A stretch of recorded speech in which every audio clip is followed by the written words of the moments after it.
这3年，我处处照顾陈志远的情绪，换来却是一场彻头彻尾的背叛。当初就不该娶沈清，当初你要不是看上他的公司，白耽误3年。青青，你真好，我以后一定好好对你，绝不辜负你。我当时以为只是错觉，后来才知道，那是一个男人看自己骨肉的眼神。志远，沈清不会不愿意认这个孩子吧？所谓的表妹肚子里的孩子，竟然是老公的私生子。陈志远、王秀兰、林小月，我会一点一点连本带利的讨回来。我要让他们一样都得不到。我掏心掏肺为丈夫付出3年，换来的却是替丈夫的小三养儿子的笑话。今天我就让他们无家可归，身败名裂。沈清，你这个毒妇，竟然把自己的丈夫和婆婆赶出家门！这套房子是我婚前全款购买，与陈志远无关。从今天起，请2位另寻住处。青青，有什么事回家说，一家人别在这闹。家，你和你外面的那个女人，还有你们的儿子，才是一家人。我也没想到会走到今天这一步。半年前，我还以为自己是天底下最幸福的女人。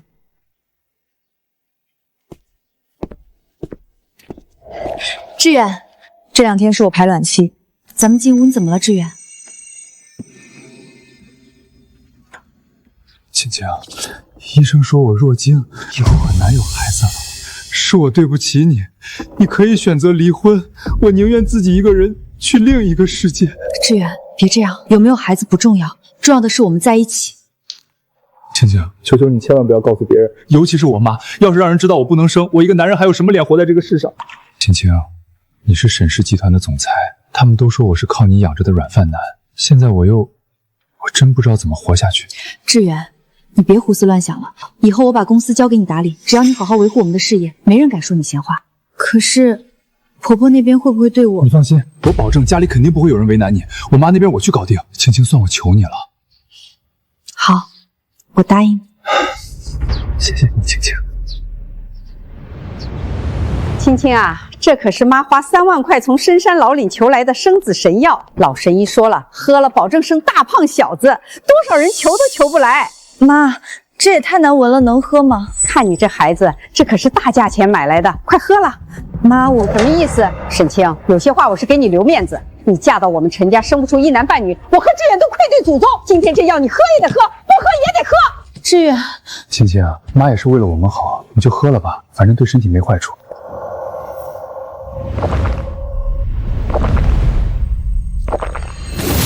我肚子好疼。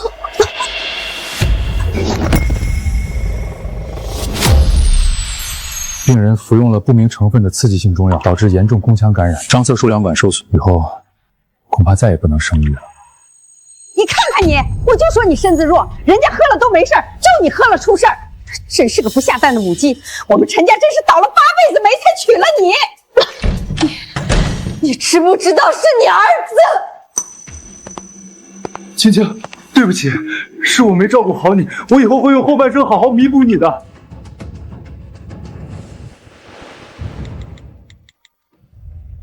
赵总，过几天我打算当众宣布我的丈夫为董事长，以后您和沈氏的合作就由他全权负责。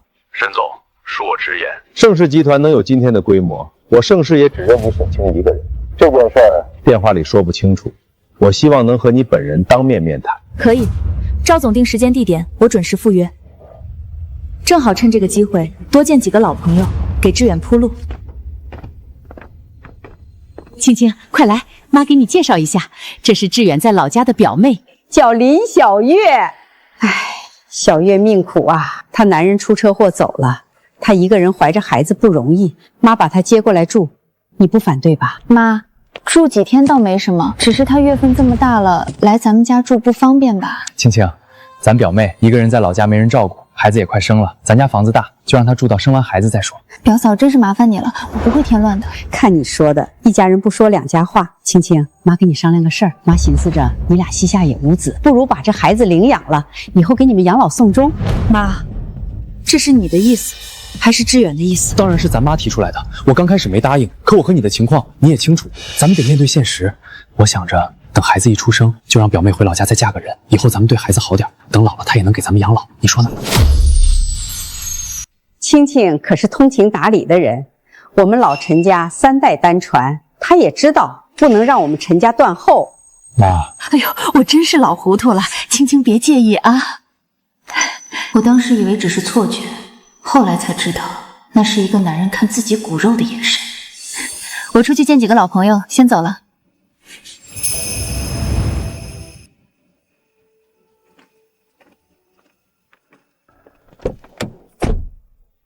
沈总，您和盛世赵总约了3点谈合作，现在2点半了，再不走要迟到了。掉头，回去拿。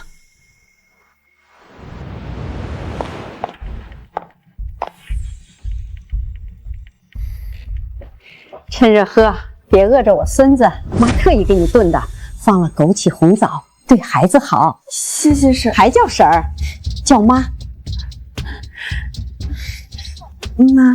总算有孙子了，志远，你当初就不该娶沈清，一个不下蛋的母鸡，白耽误3年。妈，你说话注意点，小心沈清听到。怕什么？他都出去了。再说，我说的事实，当初你要不是看上他的公司，会娶她。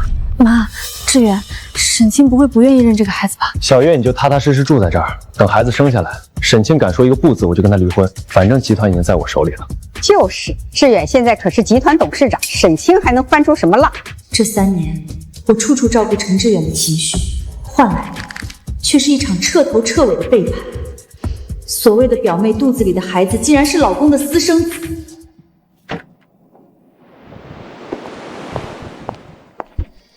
沈总，文件不拿了，走。江玲，帮我查一个人，林小月。你让我查的林小月，她是陈志远老家的人，没错。但她的丈夫根本不是去年死的，什么意思？她丈夫叫林建国，2年前就跟她离婚了，而她肚子里的孩子建档日期是4个月前，父亲那一栏填的是陈志远。你确定？确定。沈清，林小月的事情你婆婆早就知道，他们合起伙来骗你，让你喝了那么多偏方伤身体，就是为了找机会把林小月的孩子塞给你，让她继承沈氏。真是好算计！当初所有人都劝你，你非要一意孤行嫁给他。陈家这一群人。这些年吃的住的哪一样不是你出的钱？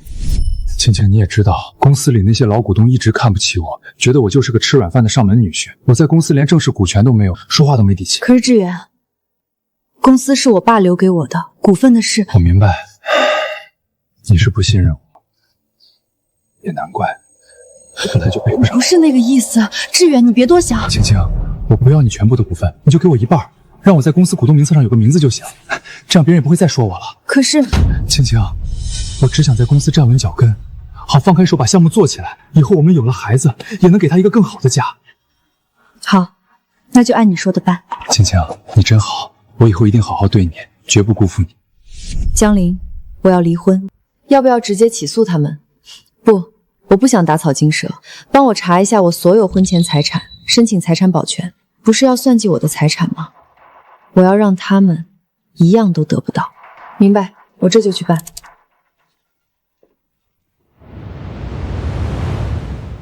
沈总，真的要回去吗？要不我送您去酒店住几天？不回去，怎么看好戏呢？从今天起，我不再是那个为了照顾丈夫自尊处处隐忍的沈清。陈志远、王秀兰、林小月，你们欠我的，我会一点一点连本带利的讨回来。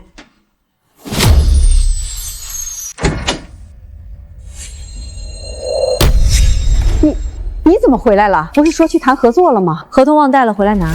怎么，我不能回来？青青，你回来了，累不累？快坐，妈刚炖了汤。再看婴儿床，这不是给你准备的吗？万一你以后怀上了呢？挺好看的，买吧，正好给表妹的孩子用。青青，你不是不同意收养小月的孩子吗？我想明白了，妈说的对，我确实不能生，有个孩子给我们养老也挺好的。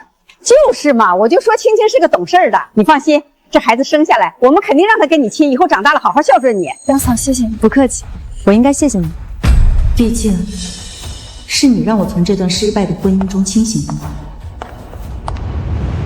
财产线索正在梳理，放心，婚前资产都能保住。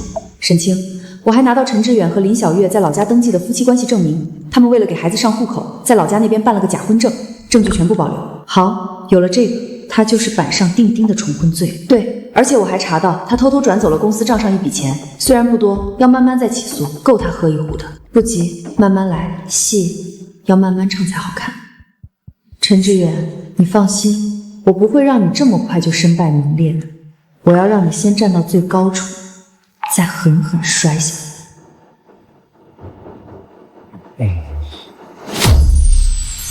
多吃点儿，别饿着我孙子。青青，多吃点，看你最近都瘦了。瘦点好，瘦点健康。真不愧是一家人，演戏都这么有默契。可惜啊，观众只有我一个。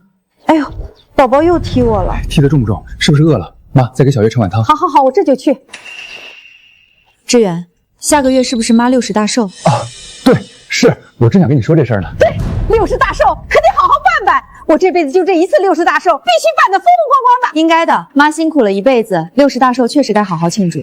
你真这么想？当然，酒店我来定，就订皇冠酒店的宴会厅，宾客名单我来拟。青青，你真是太懂事了。有什么话就直说吧。青青，是这样的，妈60大寿，亲戚朋友都会来，人多热闹。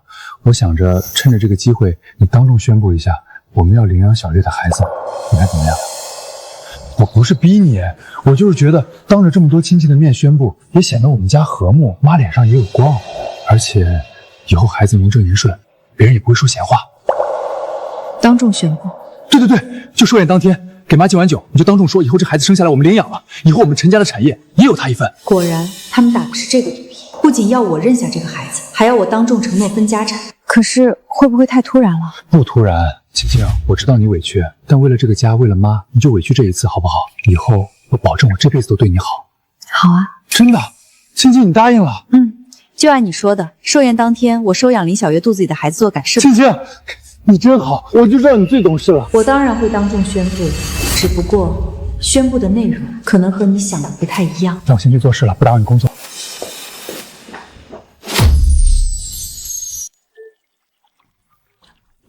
怎么了？那家人又做什么妖了？陈志远让我在他妈的寿宴上当众宣布认林小月的孩子做干儿子，还要承诺分家产。什么？他们也太不要脸了吧！凭什么？沈清，你可不能答应！我答应了。你疯了？我没疯。江林，寿宴当天就是我们收网的时候，你帮我准备好所有证据，我要在寿宴上当着所有亲戚的面让他们身败名裂。好，没问题。我早就等着这一天了，证据我都准备好了，保证让他们翻不了身。还有，财产保全做得怎么样了？正在做，放心，婚前的资产肯定没问题。就是有个事儿，我得跟你说一下。你说，婚后公司盈利的部分属于夫妻共同财产，这部分可能拿不回来。都在这里了，你的婚前财产包括这栋别墅，你婚前持有的公司股份，还有你的个人存款，全部都做了保全，绝对安全。辛苦了。但是沈清，有件事我必须跟你说清楚。婚后这3年，公司盈利的部分大概有3000多万，属于夫妻共同财产，这部分陈志远有权分割。3000多万？对。而且陈志远这3年以公司名义给他妈还有林小月花的钱大概有200多万，因为是以公司名义，很难追回来。沈清，我知道你咽不下这口气，但法律就是法律，婚内共同财产他确实有权利分一半。如果你坚持要打官司，最多也就是能把他恶意转移的部分追回来一些，但大头还是要分给他。分给他？凭什么？我也不想啊。但江林，我不会让他拿走1分钱。这3年，他吃我的、住我的、花我的，现在还想分我的钱，做梦！你有办法？你看这里，3年前我们结婚时签过一份婚前协议，协议里写了，婚后各自收入归各自所有。对，我怎么把这个忘了？还有，陈志远这3年在公司担任副总，他的工资我可是1分没少发。他拿了工资，却没有为公司做任何贡献，反而利用职务之便给自己和家人谋私利。这部分我可以告他职务侵占。职务侵占，只要证据充足，他不仅分不到钱，还要坐牢。我不仅要让他分不到钱，还要让他把吃进去的全都吐出来。3年前我为了爱情放弃了一切，现在我要让他们为我放弃的一切付出代价。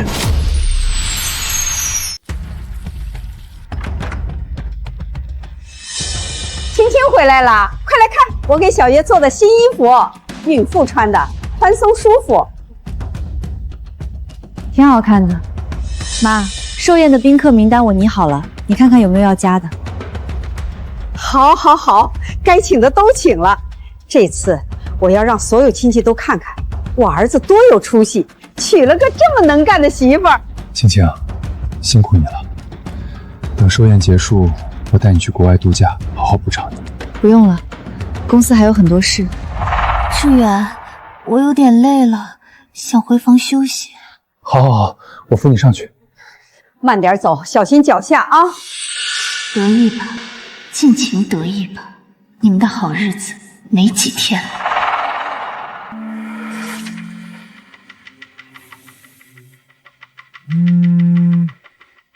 所有证据都准备好了，录音、照片、医院记录、银行流水，应有尽有。寿宴当天，我陪你去。好，记住，不到最后一刻，不要露面。3天后就是寿宴，陈志远、王秀兰、林小月，你们准备好了吗？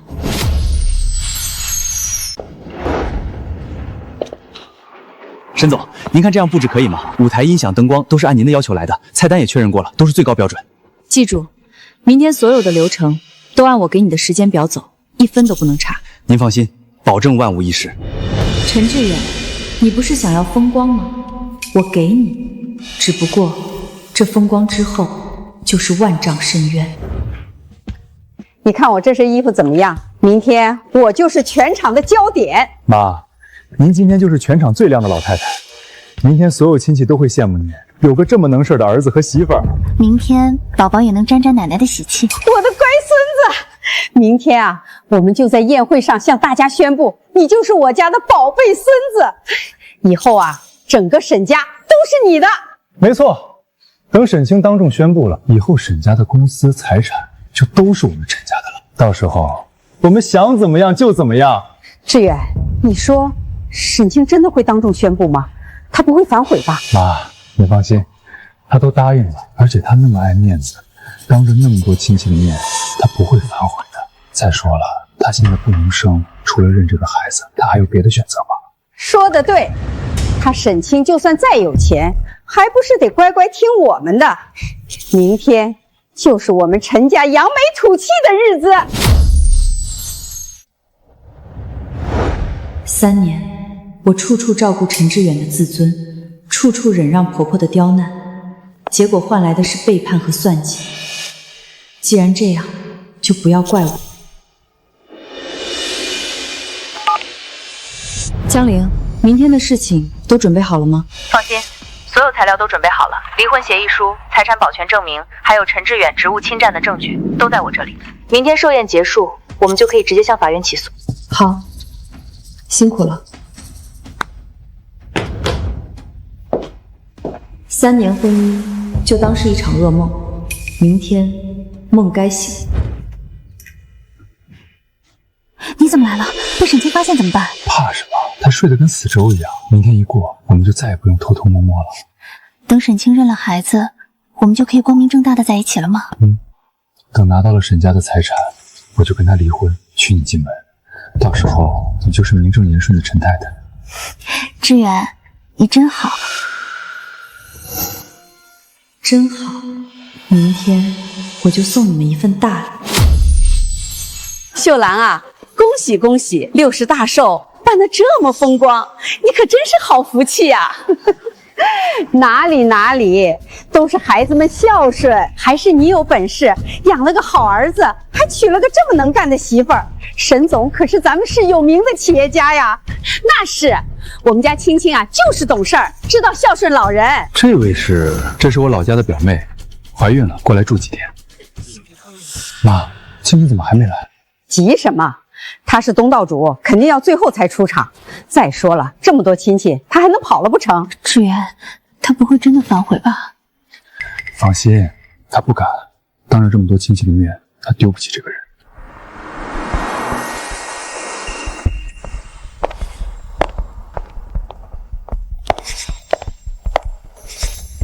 准备好了吗？准备好了，所有证据都在这里，一旦开始就没有回头路了。我从来就没想过回头。3年隐忍，今天该做个了断了。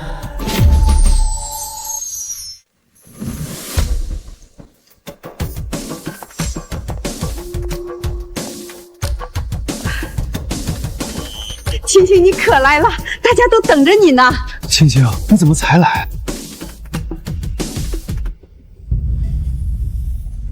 各位长辈，各位亲戚朋友，大家好！感谢大家百忙之中来参加我婆婆的60大寿。看，我就说她不敢反悔吧，马上就要宣布了。今天除了给我婆婆祝寿，我还有一件重要的事情，要当着所有人的面宣布一下。来了来了，终于要宣布了。她要干什么？她压根儿就不是陈志远的表妹。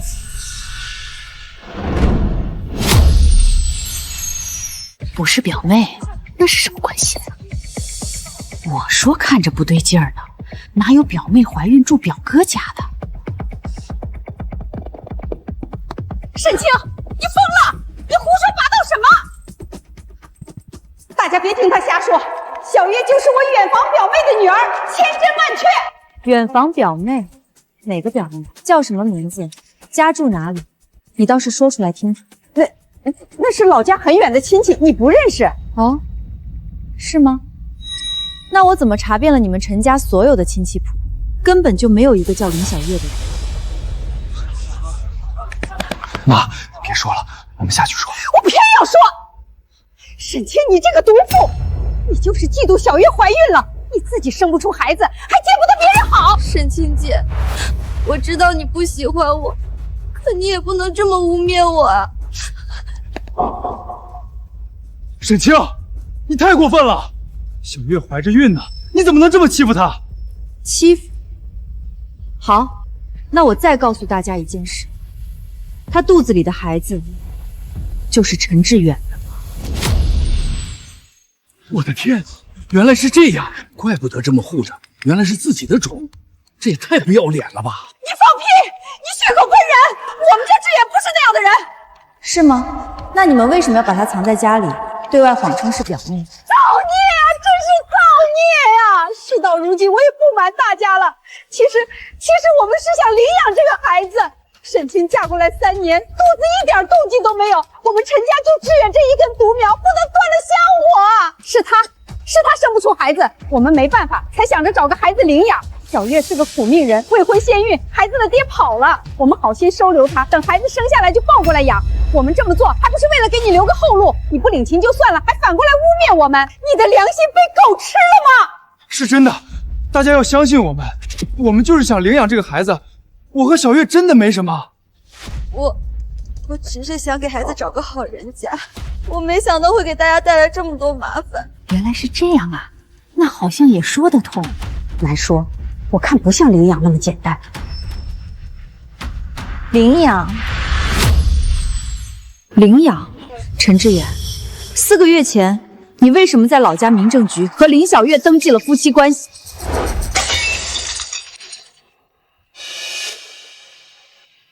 你怎么知道？这是陈志远在老家找人办的婚姻登记的抵当复印件，登记日期4个月前，配偶一栏填的是林小月。放屁！你造的假！你给我！妈，我劝您别动手，您儿子犯的是重婚罪，您要再抢证物，就是妨碍司法。原来真有登记，这哪是表妹啊，分明是聘货。亏我们还来吃她的寿酒，这家人太不要脸了。你要打要骂冲我来，放过他吧！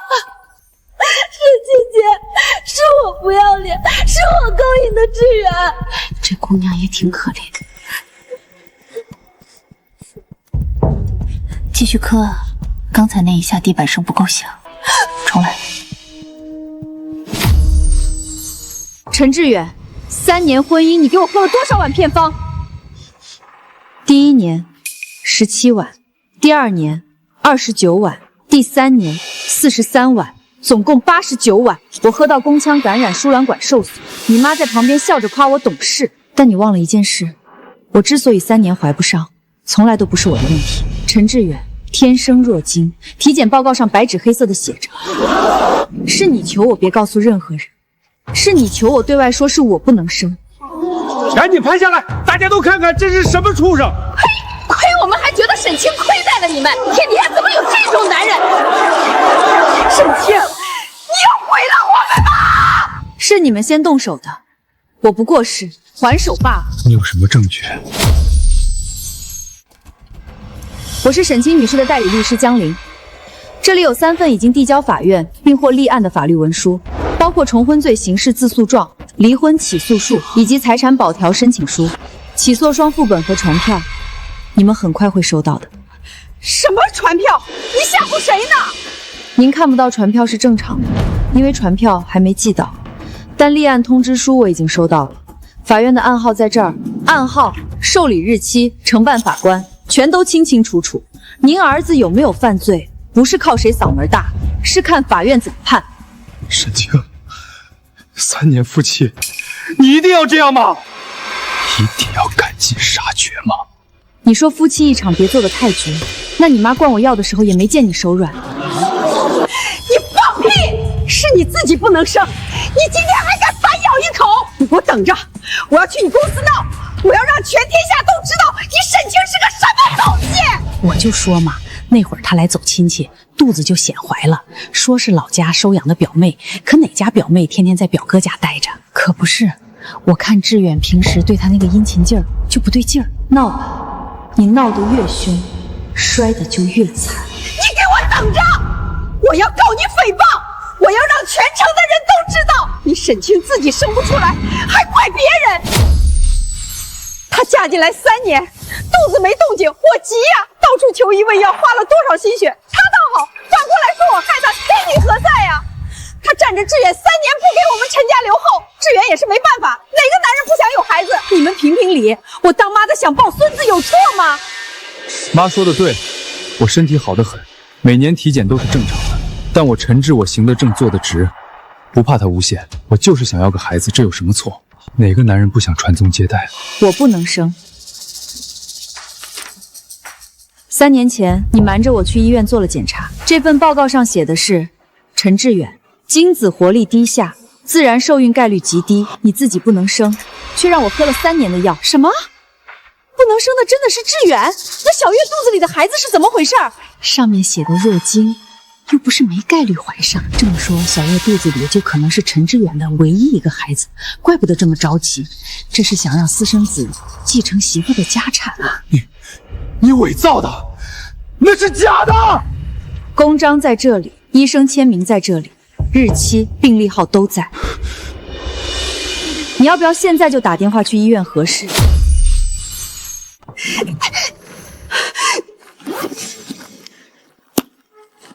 秀兰嫂子，你们这样可就不地道了。你给我闭嘴！有你什么事儿？去年腊月20，我去你家送年货，亲眼看见林小月从志远书房里出来，头发是乱的，衣领都没理好。我当时问了一句，你说是来借书的，3更半夜，表妹大老远跑来借书，你真当旁人都是瞎子？我也撞见过，志远对小月端茶倒水的，哪像对表妹？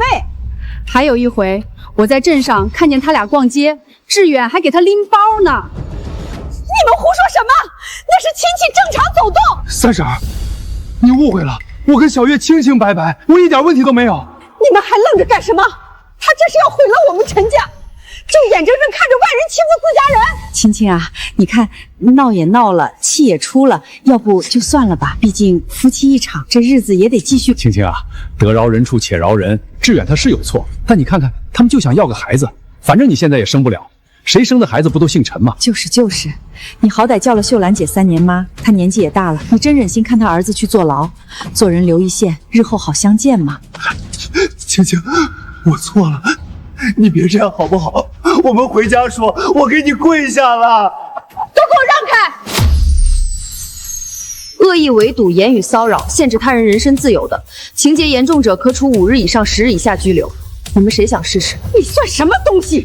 这是我们家的家务事儿，轮得到你一个外人来插嘴？你给我滚出去！家务事，知道什么是重婚罪吗？您儿子涉嫌犯罪，这可不是家务事。王秀兰女士，你要是再阻挠司法程序，我可以追究你方扰乱秩序、妨碍司法程序的责任。重婚罪？我婚都没结，哪来的重婚罪？我跟小月什么都没干，你们少在那儿血口喷人！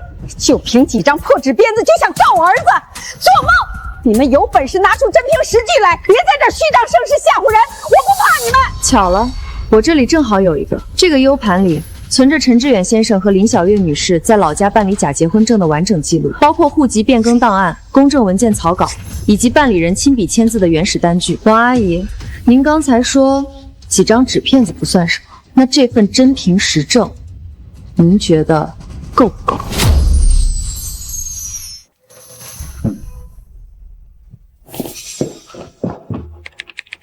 不许放！你们谁敢放？那是假的！天哪，假结婚证都办出来了，连公账都伪造了，这胆子也太大了。我说什么来着？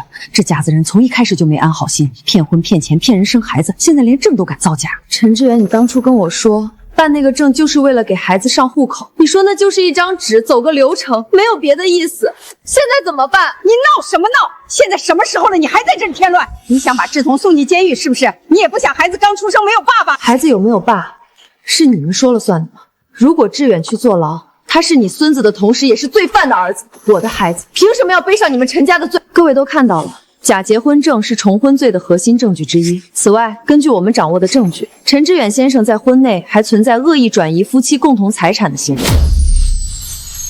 根据我们调取的银行流水，陈志远先生在近半年内分12次从夫妻共同账户及公司账户向私人账户转移资金，总额高达437万元。此外，他还在未经沈清女士同意的情况下，将名下3套房产过户至其母亲王秀兰女士名下，过户时间全部集中在沈清女士提出离婚之后，属于典型的恶意转移婚内财产。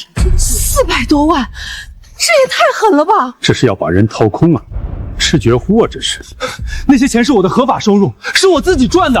公司是我在经营，钱当然归我支配。房子也是我婚后买的，我想过户给谁就过户给谁。对，那房子、那公司都是我们陈家辛辛苦苦打拼来的，他1毛钱都没挣过，那些都是志远挣的。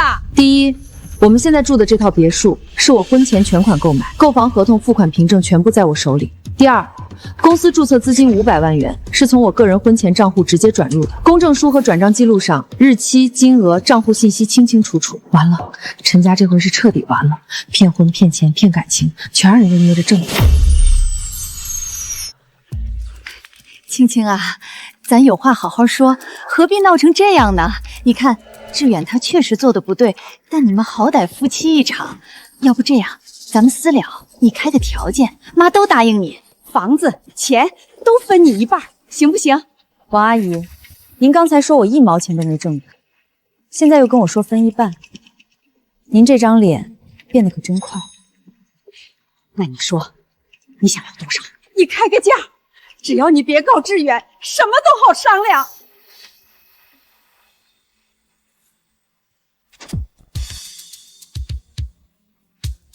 我要陈志远为这些年做过的事付出代价。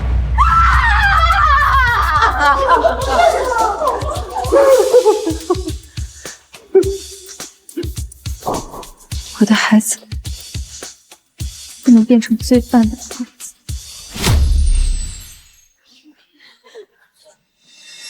王女士，打扰一下，本次寿宴的全部消费明细已经生成，总计32万元，请问您刷卡还是转账？你找错人了，这场宴会是沈清预定的，你直接找他。没错，这酒宴是他定的。都闹成这样，寿宴都要女方买单，真是闻所未闻。自己出轨生子，还让原配掏钱办酒席，陈家人可真会算计。沈女士，打扰了。本场宴会所有追加的高端菜品，包括鲍鱼、澳洲红龙、鱼翅羹以及新开的茅台、拉菲，一共32万元，请问怎么支付？我只负责预定，付过定金，尾款该谁办的酒席谁付。沈清，当初是你自己说帮我们订酒店的，现在翻脸不认账。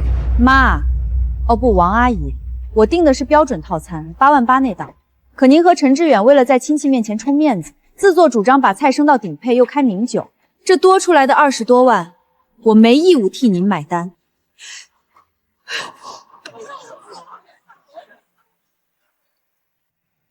好了，我这张是环球钻石卡，全程5星酒店通用，85折，还能挂账。刷我的。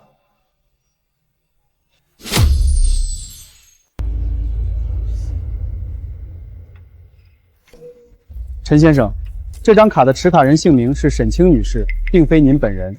按酒店规定，钻石卡需持卡人本人出示身份证，并输入密码方可使用。他当然授权了，沈清是我儿媳妇，她的钱都是我儿子挣的，谁敢说个不字儿？我从未以任何形式授权任何人使用我的会员账号及银行卡进行消费。别听他胡说八道，沈清和我儿子还没有离婚，他的钱就是我儿子的，赶紧扣款。青青，配合一下，密码告诉我，回头还你。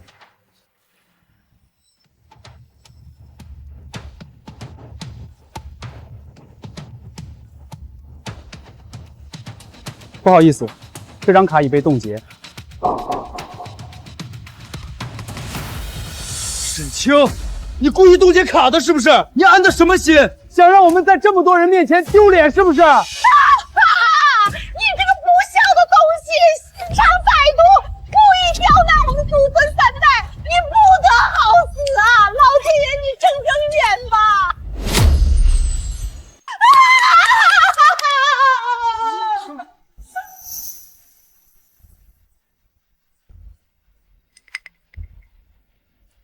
这3年，你们盗刷我的钻石卡买金镯子、名牌包、奢侈品的消费，还有陈志远给林小月转的营养费、房租、安胎费，全都在这，一共237万。237万，这3年花了人家200多万还不知足？上面白纸黑字写的分明，已冻结陈志远名下所有银行账户，以及他3个月前从我公司账户上非法转移的186万元资金。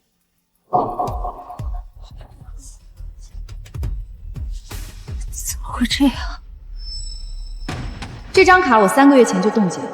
至于为什么冻结，你们3年来花了我237万，这笔账我们慢慢算。另外，你们偷偷转移走的那笔公司钱，现在1分都动不了。秀兰啊，你们这么做也太不地道。人家沈清的钱也不是大风刮来的，你们花人家的钱养小三，还要人家给你们办寿宴，哪有这样的道理？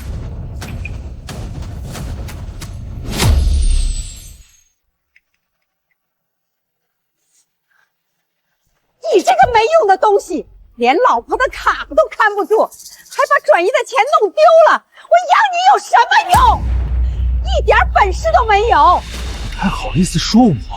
你3年花了那么多钱，金镯子、名牌包、奢侈品，哪样不是你买的？要不是你挥霍无度，沈清能翻脸吗？陈志远，你给我花的钱都是你偷来的钱，你现在不仅要坐牢，还要还钱，我跟孩子怎么办？陈先生、王女士，很抱歉，但请你们尽快结清32万元的账单。如果今天内不能支付，我们将报警处理，同时配合沈女士追究你们盗用他人账号、盗刷银行卡的法律责任。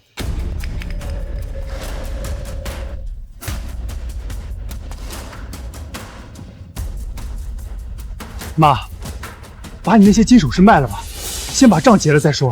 不行，那是我的养老本儿，我攒了1辈子的家底儿，不能卖，绝对不能卖！妈，现在不结账，明天法院的传票就能把我们全家送进去。别说金首饰，你连裤衩都剩不下。你们不卖也行，反正我名下干干净净，1分钱没有。要坐牢，你们母子俩去。小月，小月，你别走，小月，我们再想办法。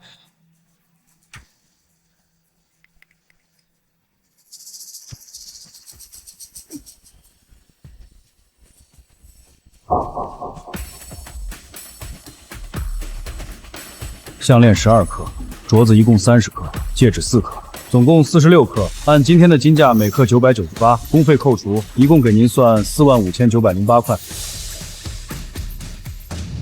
大婶子，你看你要不先借我一点？秀兰姐，不是我不想借，可你们这情况，你们连给孩子的金锁都卖了，我借了怕是要不回啊。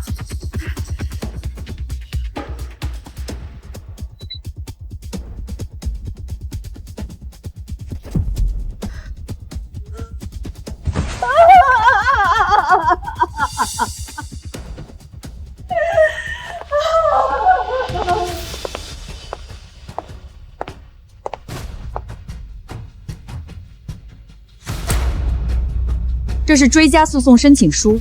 除了重婚罪，我还要追回你们3年来盗刷的237万，以及你们非法转移的186万公司资金。另外，我已经向公安机关报案，举报了陈志远利用法人代表身份侵占公司财产的行为。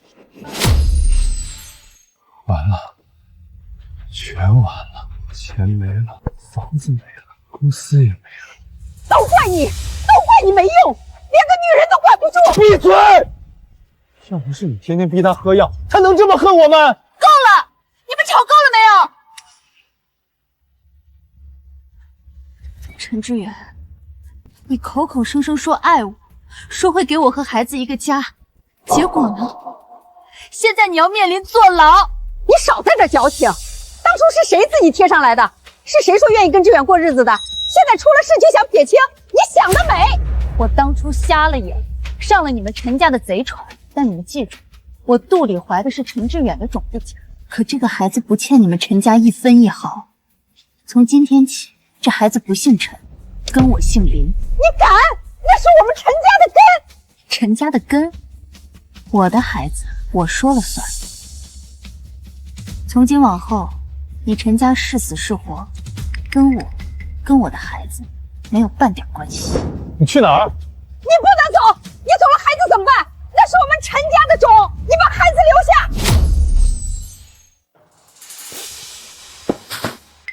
老陈家的房子吗？造孽哦！老人家的东西都扔出来了。疯了！你不能这么干！这房子我也有居住权。法院已经出具保全裁定书，房子今天起归我单方处置，你们的东西按器物处理。你个毒妇！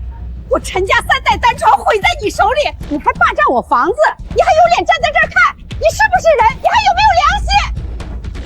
大家来评评理，看谁家儿媳妇这么狠心把婆婆赶出门，平时供你吃供你穿，现在还要霸占我家的房子。阿姨，您说良心，您让我喝了3年的偏方，说能生儿子，我没说一个不字。这套房子是我婚前全款购买，从今天起，请2位另行住处。青青，有什么事回家说，别在这儿闹。家，你和你外面的那个女人，还有你那个所谓的儿子，才是你的家。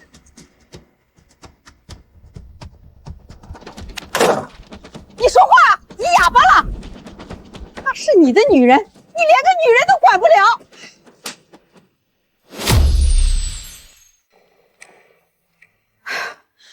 不行了，我走不动了。志远，咱们去哪儿啊？你问我，我哪知道去哪儿？房子没了，钱没了，公司也没了，你满意？你怪我？是那个毒妇翻脸不认人，我早就说她不靠谱，当初就不该让你娶她。妈，当初是谁天天催我娶？是谁说沈家有钱有势，娶了她我们全家都能过好日子？现在全怪我头上。我那是为了你好，谁知道他那么狠心？为我好？你把我害成这样，还说是为我好？你3年花了他几百万，你买那些金镯子、名牌包的时候，想过会有今天吗？我那是为了撑门面，谁知道他那么小气？现在说这些有什么用？你现在打算怎么办？你要让我一个老太太流落街头吗？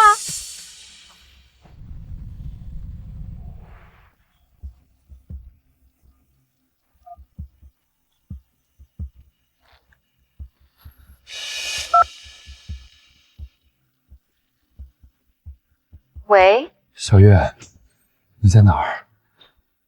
我今天出了点事儿，你能不能让我们先住一晚，就1晚？不能。小月，你听我说，我是被沈清陷害的，只要我缓过这口气，肯定能翻盘。你相信我，还有孩子，孩子不能没有爸爸呀。现在连我都有可能要去坐牢，孩子不需要一个这样的父亲。陈志远，从现在开始，你和我还有孩子没有任何关系。小月，你不能这样，我对你是真心的，我做这一切都是为了你和孩子，你不能在这个时候抛下我。为了我和孩子，你用偷来的钱养我和孩子，这叫为了我们？从现在起，你不用再给我打电话了。怎么样？小月怎么说？她让我们去住吗？他让我们以后别找他。什么？他个不要脸的小蹄子！当初是谁巴巴的贴上来的？现在出了事就想甩开我们，他肚子里还怀着陈家的种呢！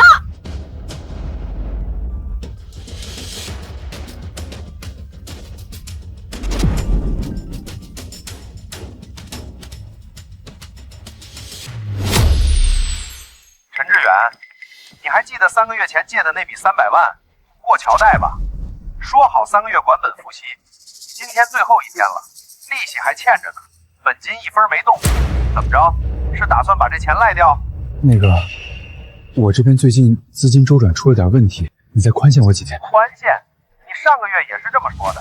陈志远，我跟你讲清楚，这笔钱是走私人渠道放的，连本带利现在滚到460万，你不还也行，我们有的是办法让你还。你什么意思啊？意思就是你躲不掉的。从明天开始，你走到哪儿我们跟到哪儿。你还有妈吧？老太太年纪大了，经不起折腾，你最好自己掂量掂量。怎么了？谁打的电话？你说话呀！过桥贷的人，催债的，利息滚到400多万了。400多万，我们哪儿来的400多万？妈，我们是不是完了？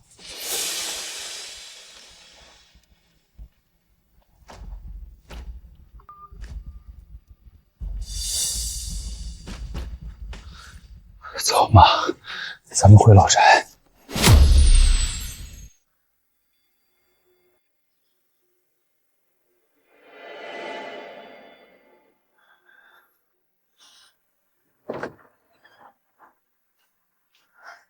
志远，要不你再给沈清打个电话？他把我拉黑了。那就去他公司找他。我就不信他真能狠心到看着你去坐牢。妈，你以为他还会心软吗？他把我们赶出来的时候，就已经把路堵死了。我们现在求他，就像求一块石头。妈，咱们把老宅卖了吧。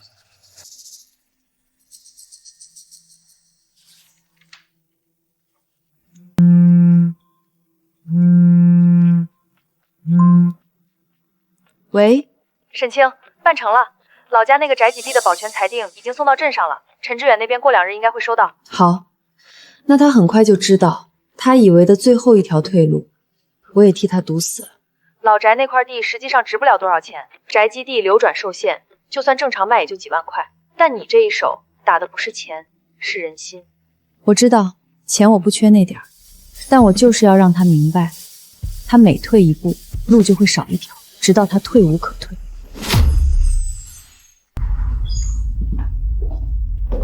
哟，志远，好久不见，怎么回来卖房？刘叔，帮我看看老家那套老宅能卖多少钱？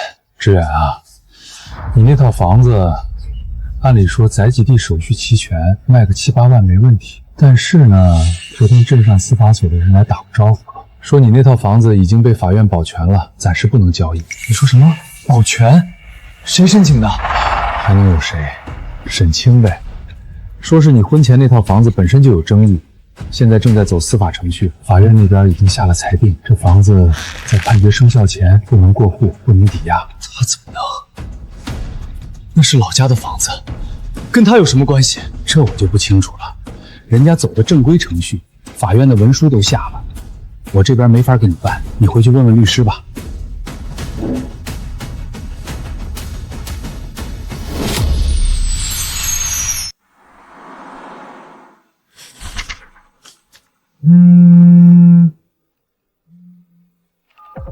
青青，是我。有什么事吗？我想见你一面，就一面。我保证不闹，不给你添麻烦。我就想当面跟你说几句话。陈志远，你现在联系我是想跟我说什么？青青，我求你了。我知道我做错了很多事，我知道我对不起你，可是我真的走投无路了。老家房子被查封，债主天天堵门，我妈身体也垮了。你放我一马好不好？那些钱我以后一定还你。你让我缓一缓，别赶尽杀绝。陈志远，那些钱是你盗刷的、挪用的，不是借。这不是我赶尽杀绝，是你自己当初一步一步走到今天的。我知道，我都知道，可我真的没有办法了。青青，我们好歹做了3年夫妻，你就不能念一点旧情吗？陈志远，你让我喝第一碗片方的时候，想过旧情吗？你把公司的钱一笔笔转走的时候，想过旧情吗？你带着林小月挺着肚子来我家认亲的时候，想过旧情吗？沈清，你别以为你赢定了，我不好过，你也别想好过。那就看看谁输谁赢。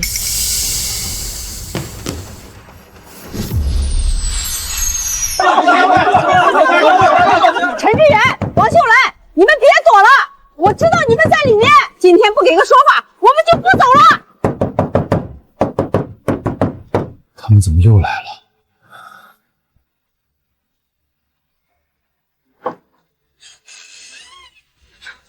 陈志远，你之前说要卖房子还钱，今天镇上的老刘都说了，你那房子被法院封了，你拿什么还？今天不把钱还清，你休想关这个门。三叔，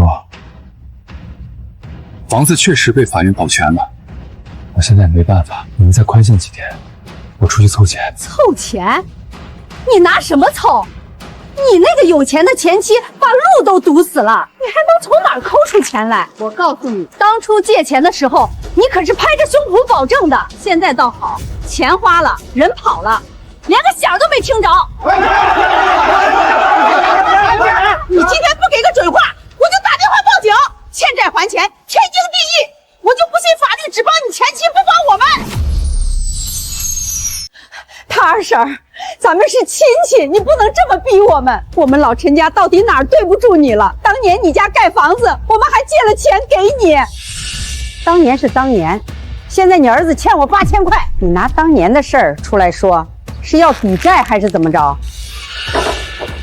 别翻了，没什么值钱的东西了。你们再这样，我直接报警，说你们私闯民宅。报警？你报啊！看警察来了是先抓你还是先抓我？你欠债不服就有理了。我家那8000是给我老头子看病的钱呀！你陈志远拍着胸脯说保准还，现在你让我拿什么给我老头子抓药？都别吵了，欠你的钱我认，但今天确实拿不出来。拿不出来？拿不出来？你当初借什么钱？在城里住大别墅，办30多万的寿宴，他怎么不想着还钱？都给我住手！欠债还钱，天经地义，这道理我懂。但你们这样又拍门又推人的，像什么话？把人打坏了，谁还你们的钱？村长，不是我们不讲道理，是陈家太不地道了。欠了钱不还，躲回老家来，连个说法都不给。我不是来替陈家说话的，我是来说公道话的。志远欠你们的钱，他自己认了没有？认了，认了有什么用？又没钱还。志远，你跟我说实话，你现在能拿出多少？我手上现在1分钱都没有了，房子被法院封了，卖不了，公司也被冻结了，我身上就剩几十块零钱。急什么？我说了，我是来说公道话的。志远，你拿不出钱，但你得给个准话，你打算怎么还？多长时间还？3天，给我3天时间，我去城里想办法。3天？你上回就说让我们宽限，结果呢？连老房子都保不住了。这回我不跑，我跑了，你们去思维所告我，法院也能找到我，我跑不掉。我给大家说句公道话，志远欠你们的钱数目我都知道，加起来几万出来头，不是天文数字。他现在确实拿不出来，但跑也跑不掉。他户口在村里，老宅子也在这儿，总不能把房子搬走。我建议这样，给他3天时间，让他去城里想办法。3天之后，不管他弄到多少钱，回来当着我的面把利息先还上，本金定个分期还款的计划。如果3天之后他拿不出钱，或者人跑了，我亲自陪你们去镇上司法所报案，一分不少的追回来。3天就3天，3天之后拿不出钱，就别怪我们不讲情面了。看在村长的份上，志远，3天时间，打算怎么办？陈先生，请问您有预约吗？预约什么预约？他霸占我儿子的房子，把我们赶出来，连老家的祖宅都要抢走。我老婆子活了一辈子，没见过这么心狠手辣的女人。叫沈清出来！今天不给我们个说法，我们就坐在这儿不走了。那不是沈总前夫吗？听说打官司了，怎么闹到公司来了？陈先生、王女士，没有预约不能进入办公区域，请你们别碰我！我今天就是来找他说清楚的。没天理了啊！大伙儿都来看看啊！我儿子被他骗了3年，钱骗光了，房子骗走了，连老家的破房子都要抢。我一个60多岁的老太婆，他连条活路都不给我留啊！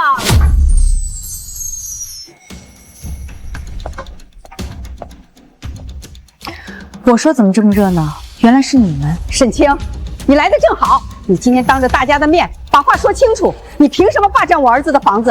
凭什么冻结他的账户？凭什么把他赶出家门？既然你们非要在这儿说，那就说清楚。第一，房子是我婚前全款购买，与陈志远无关。第二，他的账户被冻结，是因为他挪用了公司。你胡说，那是我应得的报酬。我这些年为公司兢兢业业，没日没夜的干。陈志远，你入职第1年，我以个人名义往公司注资500万，你做了什么？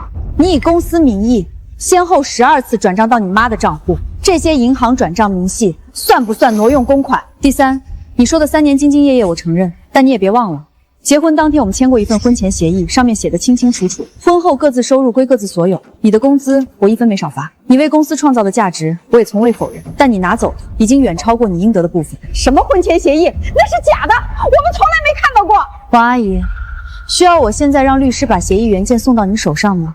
上面有陈志远的亲笔签名。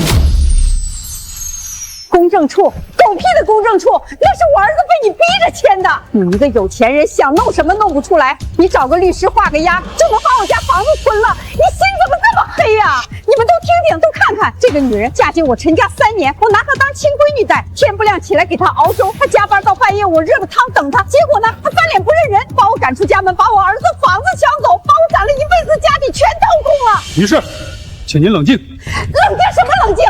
我儿子被这个女人害得倾家荡产，我60多岁的人了，被她从自己家里扔出来。沈清，我告诉你，你霸占了我陈家的房子，你霸占了我儿子的公司，你心狠手辣到这个份上，你晚上睡得着觉吗？王阿姨，你说房子是你陈家的，那你告诉我，购房合同上写的谁的名字？首付款从谁的账户划出的？贷款是谁在还？你刚才说你天不亮起来给我熬粥，我加班到半夜你热汤等我。王阿姨，你记得那碗汤是什么味道的吗？你有没有在里面加过别的东西？3年89碗偏方，我喝到宫腔感染、输卵管受损，一辈子不能生育。你跟我说良心，你跟我说心狠手辣，那是我求子心切，我是为了你们好。为我好，为我好就让我喝到住院，为我好就让你的好儿子把公司的钱1万1万的往你账户里转。王阿姨，你对好字的理解可能和正常人不太一样。妈，别说了，我们走吧。走到哪儿去？房子没了，钱没了，连老家的房子都被他封了，我们能去哪儿？你要让我睡大街上吗？我不活了，我这张老脸都丢尽了，60多岁的人了，被儿媳妇赶出家门，连个落脚的地方都没有。老天爷啊，你睁睁眼吧，看看这个毒妇是怎么对待老人的。王阿姨，你坐在地上哭，除了让更多人拍下来发到网上，帮不了你儿子任何忙。你们该还的钱1分不会少。如果还想闹，我会直接报警，扰乱企业正常经营秩序，够行政拘留了。沈清，你真的要把我送进去？3年前你第一次把手伸进公司账户的时候，就应该想到会有今天。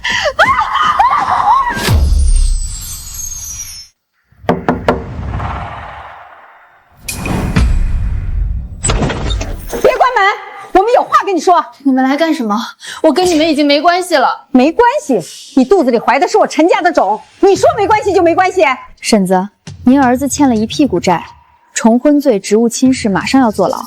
您现在跟我说陈家的种，这孩子生下来是要跟着他爸去监狱探监，还是要跟着他爸被债主堵门？那是大人的事儿，孩子是无辜的。反正这孩子必须姓陈，这是我们陈家3代单传的根。3代单传？您儿子自己弱精，当年求着沈清替他背锅，您那时候怎么不说陈家的根？现在他搞出个孩子，您就来抢了？你少在这胡说八道！志远他身体好得很，这孩子就是陈家的人。你今天必须跟我回去，不然我就去法院告你。你一个单身女人，打官司能打得过我陈家？告我？王婶儿，您儿子马上就要去坐牢了，您觉得法院会把孩子判给他？小月啊，你听我说，志远他是做错了事儿，但他对你是真心的。他现在是落了难，可只要过了这关，他肯定能东山再起。你不能在这个时候抛下他，孩子不能没有爸爸。陈志远，你来找我，是真想要这个孩子，还是因为你现在走投无路了，觉得这是你最后一条退路？你还想骗我几次？小月，我是真心想为你和孩子好。看到了吗？他当初也是这么骗沈清的。沈清等了他3年，等到的是什么？是一碗又一碗的偏方，是一辈子的不能生育。陈志远嘴里说出来的真心，比菜市场门口10块钱3斤的橘子还不值钱。这是我这几个月所有的产检费、营养费、B 超单、药费单，一共13200块钱。陈志远，你要是还想拿孩子说事儿，就先把这些钱结了。小月，你真的一点机会都不给我？你们走吧，以后别来了。该我承担的我1分不会少，该陈志远承担的他也1分躲不掉。这孩子我生下来不姓陈，跟我姓林。你们陈家的事儿和孩子没有关系。小月，我求你了，就1晚，就让我们住1晚。天都黑了，我们身上1分钱都没有，你让我妈一个60多岁的老太太睡大街吗？小月啊，是婶子不对，婶子刚才说话太冲了，你大人大量，别跟婶子计较。你看你肚子都这么大了，身边没个长辈照应怎么行？婶子留下来照顾你，给你做饭，给你洗衣服，等你生了孩子帮你坐月子。你让婶子留下来将功补过，行不行？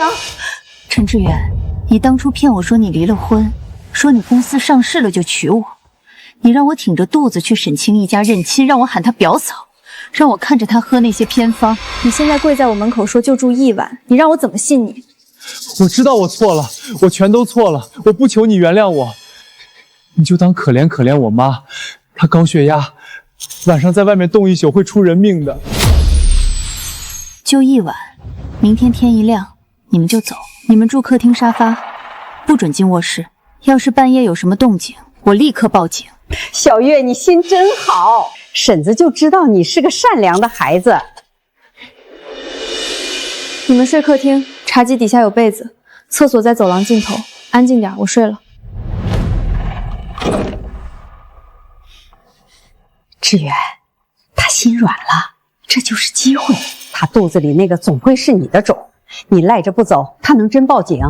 她一个女人大着肚子，真闹到派出所去，丢人的是她自己。可他说就1晚。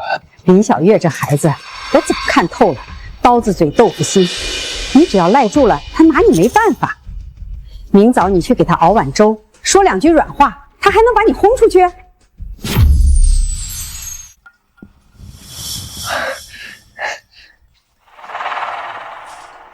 粥谁熬的？我熬的，放了你爱吃的红枣，你1晚上没吃，先垫垫肚子。天早亮了，你们什么时候走？先喝粥，别饿坏孩子。志远天没亮就起来了，米都是自己下楼买的，没敢动你东西。他是真心知道错了。昨晚让你们进来，是因为你妈高血压，还有我肚子里的孩子，不是信你。粥也熬了，收拾东西走吧。小月消消气儿，她真没地方去，再留1天就1天，婶子看着她，绝不让她胡来。王婶儿，昨晚我让您进门，是看在您是个老人的份上，但您心里清楚，您儿子欠的不是我，是外边那些债主。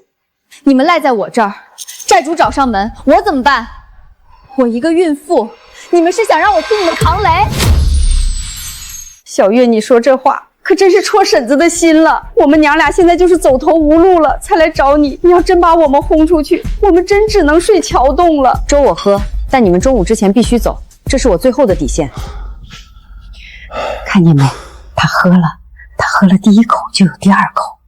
志远，咱们今晚还走不了。早上说好的，中午走，你们现在不走，是想赖在这儿？小月啊，你看外面天冷，志远他身子骨不好，再说你一个人大着肚子，万一有个什么事儿，身边没人照应怎么行？婶子留下来给你做饭、打扫卫生。别来这套。昨晚为什么留你们，心里清楚。不是我心软，是我肚子里的孩子不想他爸冻死在街上，但也就这1晚。林小月，你什么意思？你赶我们走？你要我跟一个60多岁的老太太睡大街？那是你们的事儿，你们有手有脚，我凭什么养着你们？陈志远，你搞清楚，你现在能站这跟我说话，是我心软，不是我欠你的。都少说2句。小月怀着孩子呢，志远，你也是好好说话。你心软？林小月，你别在这装好人了，你就是个图钱图利、翻脸不认人的泼妇。我图钱？陈志远，你摸着你那被狗啃过的良心说说，你除了偷来的钱，你还有什么？你说要给我和孩子一个家，结果呢？家是别人的，钱是偷的，连你这个人都是假的。你当初爬我床的时候怎么不说我是假的？你一口一个志远哥说不在乎我有没有钱，现在翻起脸来比翻书还快，你比我好到哪儿去？我爬你的床，是你跪在我面前说你爱我的，是你拍着胸脯说等沈清那边一搞定就娶我的。你们别吵了，有话好好说。你现在明白了，可你别忘了，小月，你肚子里的孩子总归是我陈志远的。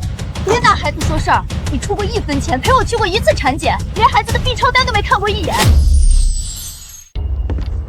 你骗我沈清公司上市就离婚，结果欠了400多万，还想用我肚子里的孩子套沈清的钱，连亲生孩子都当筹码，你还有脸吗？林小月，你以为你比我干净？你要是没图我的钱，你会挺着肚子来认沈清当表嫂？你不是一样想靠着孩子上位？咱俩半斤8两，谁也别嫌谁脏。我图钱，我是图钱，可我图的是你嘴上说的上市之后的好日子。你呢？你图的是沈清的房子、沈清的公司、沈清的家产。你从头到尾就没想过靠自己挣1分钱，就是一个吃软饭的废物。我说你是废物，连你妈的金镯子都拿去卖了，你还有什么干不出来的？你还有脸提金镯子？那是志远他妈留给我的！你一个不要脸的小三，你凭什么提？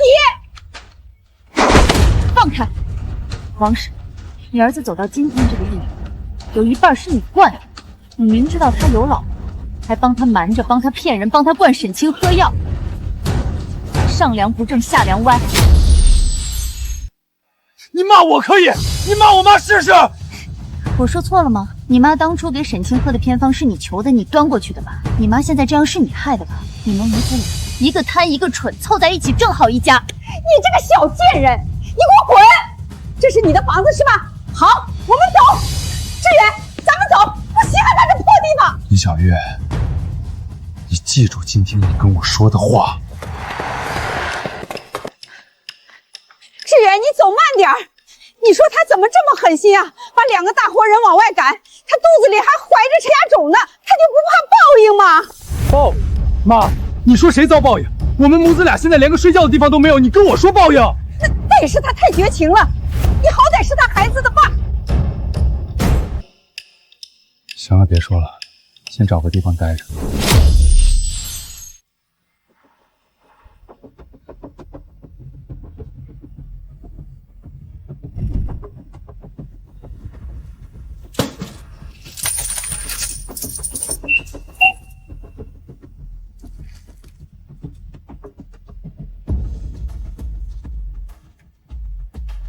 志远，咱们真的没地方去了吗？老家的房子被封了，城里的房子被收了，林小月那边也把门关了，你觉得还有哪儿能去？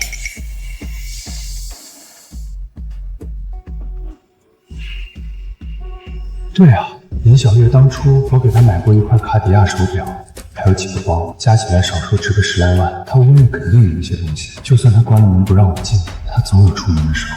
只要她出门，我就能进去拿走，反正那也是我花钱买的。拿来应急，天经地义。妈，你先在这待着，我出去一趟。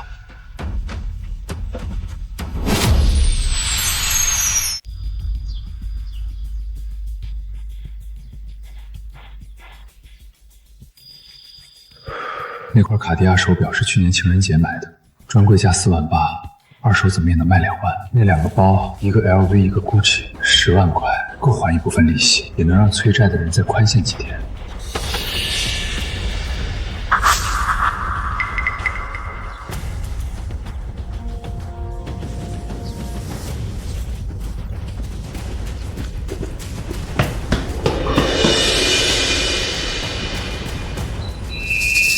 改了密码吗？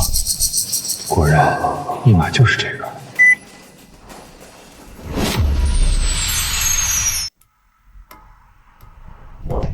沈清，我朋友就住在林小月租住的那栋单元楼对面，亲眼看到陈志远一个人进了单元门，在里头待了快半个小时才出来。出来的时候手里多了个帆布包，鼓鼓囊囊的。他去找林小月了。对，而且沈清还有一件事儿，林小月那个房东我认识。他说当初租给林小月的时候，林小月说是自己一个人住，单身，有正经工作。结果呢？现在听到林小月是小三，就觉得这房子租的晦气，现在想赶人了。陈志远去林小月那儿，无非就是2条路：一是求林小月收留他，二是趁林小月不在翻东西换钱。所以这一步棋咱们不用动。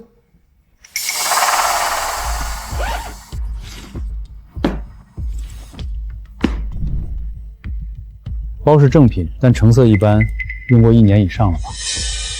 手表还可以，卡地亚的基础款，保卡还在吗？保卡丢了，但东西绝对是正的，你可以验。验是要验的，但你这些东西来路正不正？都是自己家买的，急着用钱才拿来卖。2只包加起来给你3万，手表2万，总共5万。你要是觉得行，现在就加点钱，5万2。老家的债主后天就到期限，原本以为这些东西能凑到10万，把债还清还能剩一点，结果现在只有1半的价。卖。沙发垫子有一角没完全归顿，茶几上的杂物被重新摆过，和我出门时的顺序不太一样。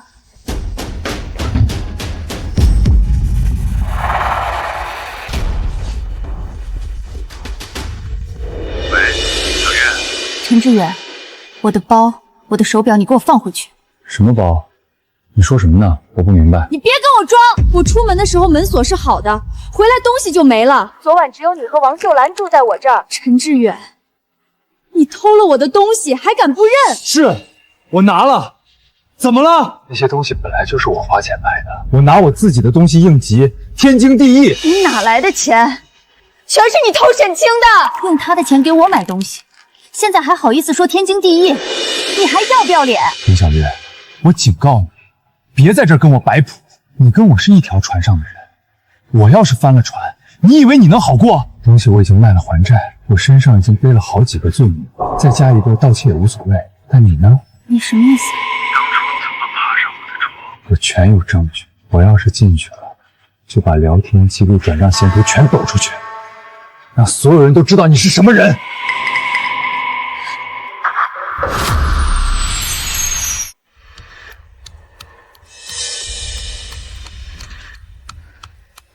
这房子不能再租给你了，押金退你，剩下的房租退你，你搬走。为什么？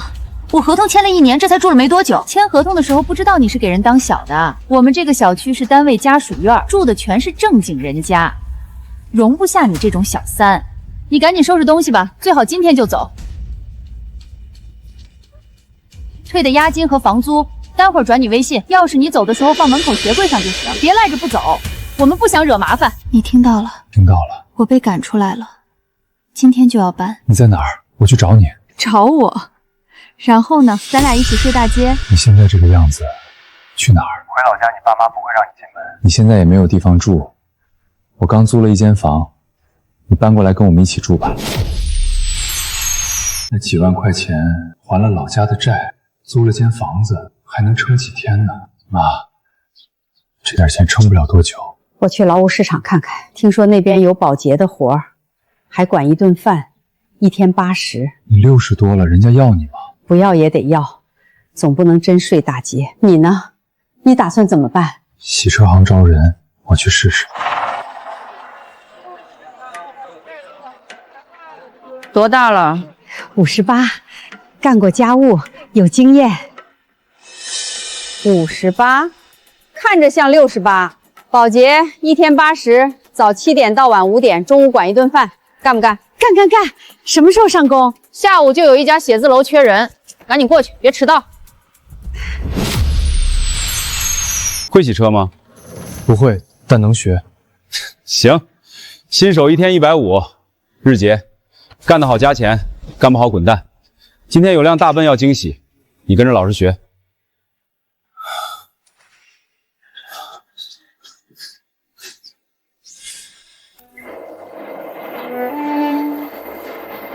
兄弟，看着不像干这行的啊，以前做什么的？做生意的。做生意做到洗车站来，这生意做得够呛啊！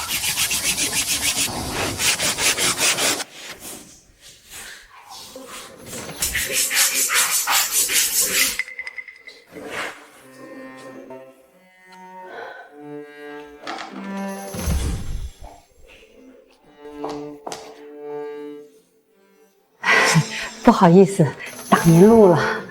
以前在村里，哪有人敢拿这种眼神看我？现在连刷马桶的活儿都要看人脸色。你听说了没？就咱们楼里那个沈总的老公的事儿，你听说了吗？听说了，那男的也太不是东西了，骗人家钱，还在外面养小三儿生孩子。不过沈总也是狠人，愣是当着一屋子亲戚的面把证据全甩出来了。那可不，听说在寿宴上当场翻脸，婆婆跪在地上哭，前夫吓得腿都软了。我表姐那天就在现场拍了好多视频呢。要我说，活该，这种男人就该进去蹲几年。就是可怜他妈了，听说也被赶出来了，现在在哪儿都不知道。可怜什么？他妈也不是什么好东西，帮着儿子骗媳妇儿喝了3年避子汤，把人家喝到不能生。这种人不值得同情。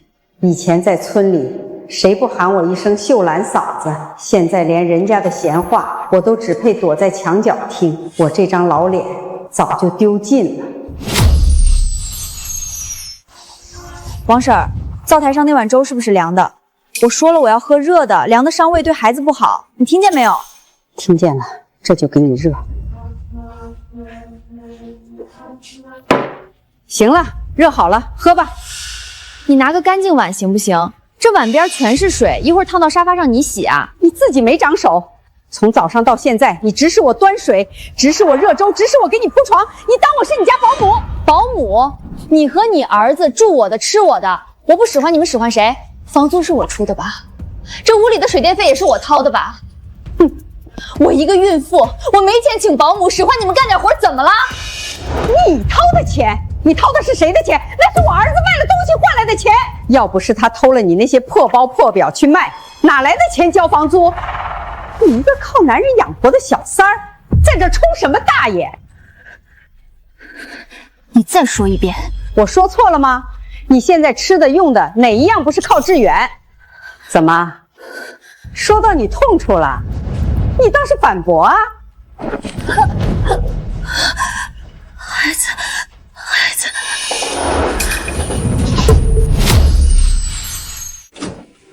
恭喜，是个男孩，母子平安。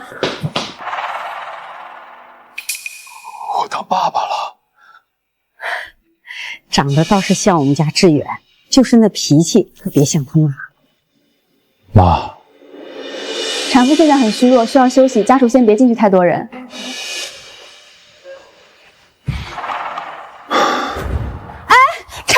这么早走，体温还没稳定。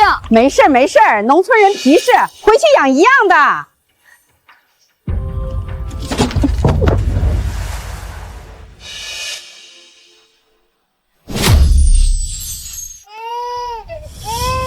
王婶儿，孩子哭了，过来换尿布，我腰疼起不来。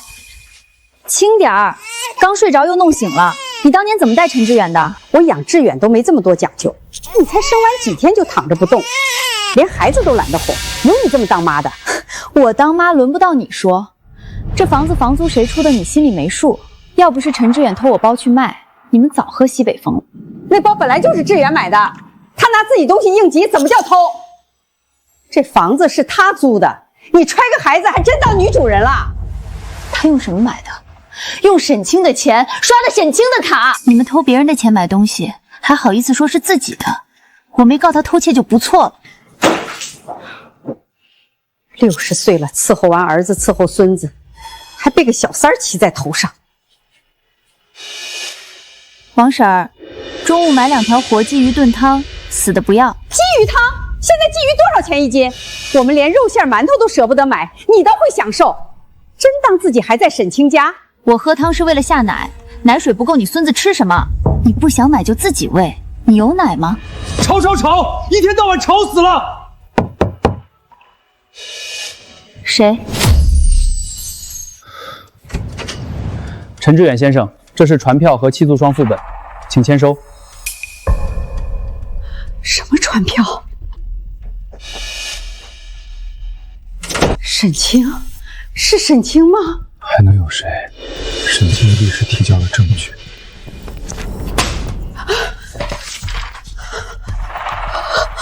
传票上写的清清楚楚，我们3个人都有。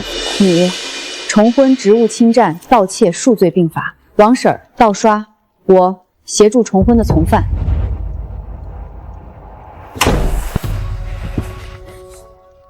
传票到了，我也跑不掉了。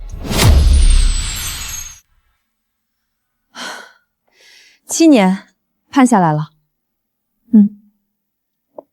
陈志远那边重婚罪2年，职务侵占罪5年，盗窃罪1年，数罪并罚，执行7年，437万全部责令退赔，罚金51万。陈志远的高利贷纳入民事债务执行。林小月呢？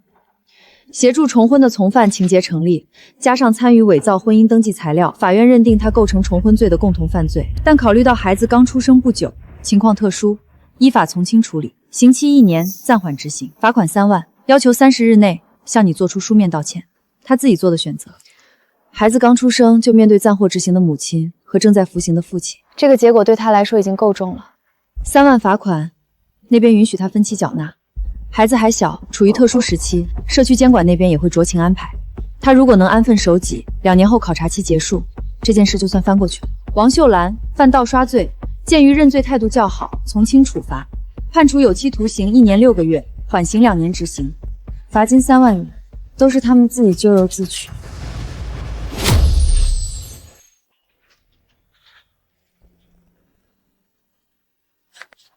志远，志远，妈给你送衣服，你冷的时候记得穿。妈，别送了，你自己照顾好自己，别再把日子过乱了。妈等你回来。7年很快的，你好好改造，早点出来。别等了，过你自己的日子。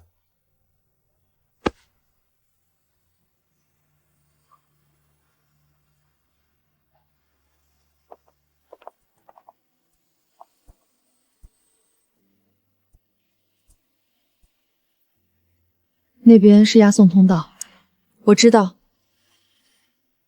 走吧，回公司。下午还有并购案的竞调会要开。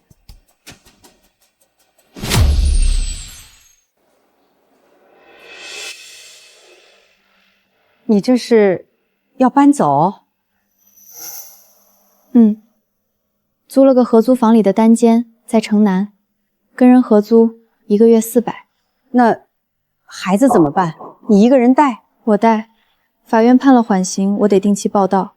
孩子还小，我走到哪儿带到哪儿。这钱你拿着，我现在这样也带不了孩子，你拿着给孩子买点奶粉，自己留着吧。王婶儿，以后别联系了。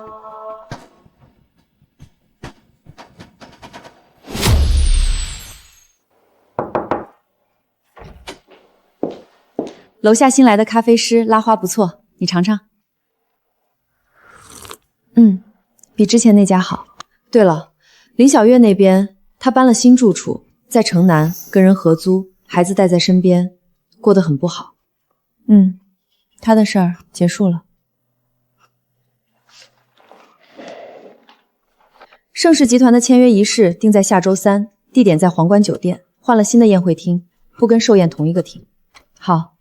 法务那边核查过了，都过了，没有任何隐患。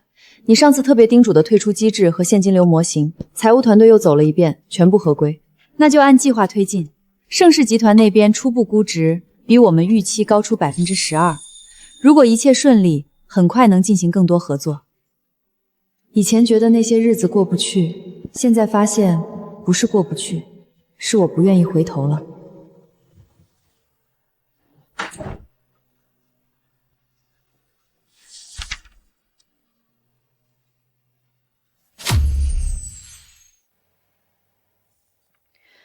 法务核查第5至8条风险兜底条款，财务重算3年现金流模型，对赌退出机制单独列细。